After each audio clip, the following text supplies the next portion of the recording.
long have you guys been together? About a year. About a year. Nice. How'd you meet? What was that? How did you guys meet? Tinder.com. Oh, Tinder.com?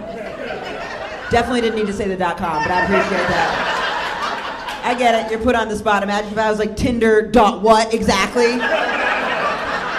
Oh, I did the .org one. You don't know about that one? Would you do it on a desktop or on your phone? Phone, yeah. That would be, .com seems more of a, because could you even swipe on your desktop? I don't know. I had a girlfriend from Tinder for a long time. I liked Tinder a lot, but I was an asshole about this. I'd swipe too much. I would just go like this. I wouldn't even look at anything. Ugh. And then I would look back and see who matched up with me, and I go, ew, what the fuck? But they're probably just doing the same thing I was. One time I was doing a show, it was on New Year's Eve, and it was in Times Square. In New York, New Year's Eve, Times Square is a total shit show. Like, it's a mess. And this was like, it was a show at a movie theater, and they had like 5 comics on it, and they had the ball drop, and then everyone went and got drunk, and then I was supposed to go on after that. It was so depressing, but it was absolutely brutal, and I remember seeing people during the comic before me set, like passing out. It was open bar, and then the ball drops, and then I'm supposed to go on. So I was like, I gotta disassociate, so I just going on Tinder and just swipe. And something happened that I didn't even know could happen. Like, I was just like going as fast as I could.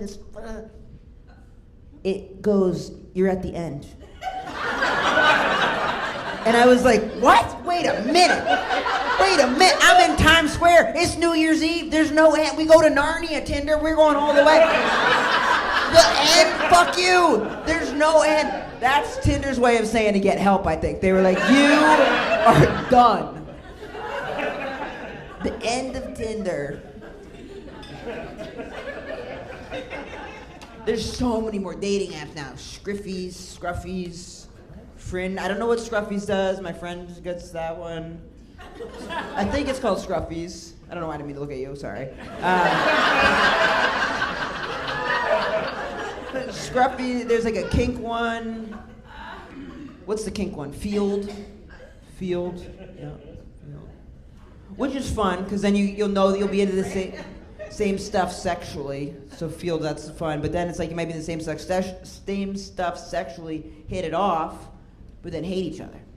I always think about that, because if someone's got a super specific kink, like I watched this interview on someone who is into, it's called a looner, so they're really into balloons. Like they blow up the balloon, and then they pop it, and there's like tension around it. And then there's another group within the looners, they take the balloons, they like rub them together.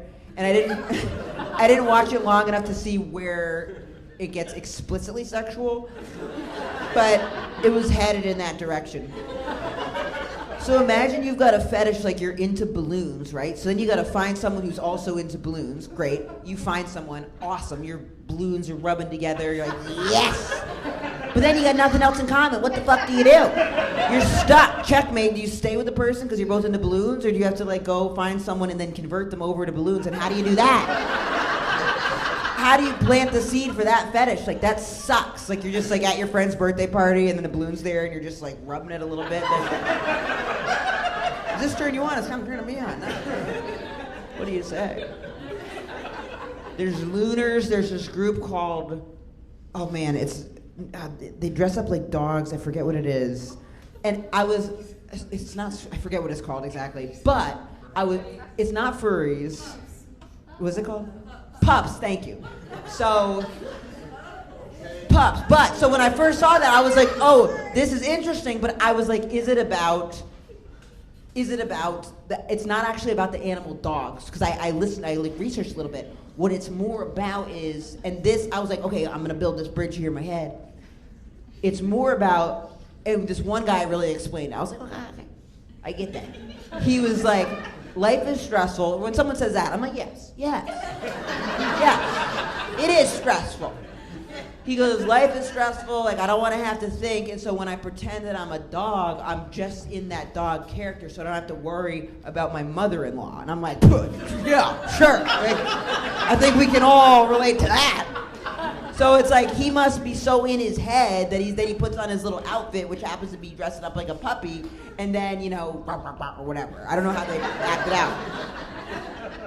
But it's interesting because I feel like whatever group of people, there's gonna be drama within that group, because when I kept watching the interview, he was talking about how other people wanna be in the dog community, but they don't wanna dress like dogs. And if it's not really about dressing like a dog, if it's really about forgetting about your workday, then in theory, you should be able to dress like a ferret or a cat or whatever.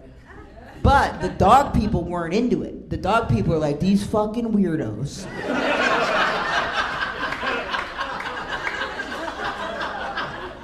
They were trying to rule them out of the convention. They were doing some giant convention or something, and they're like, they shouldn't be allowed at the pup play thing. They should have their own. They're trying to segregate it. I'm like, you're telling me that someone could be dressed up like a Rottweiler, looking at someone else dressed up like a ferret, being like, that guy's kind of a loser. Like, what are you doing?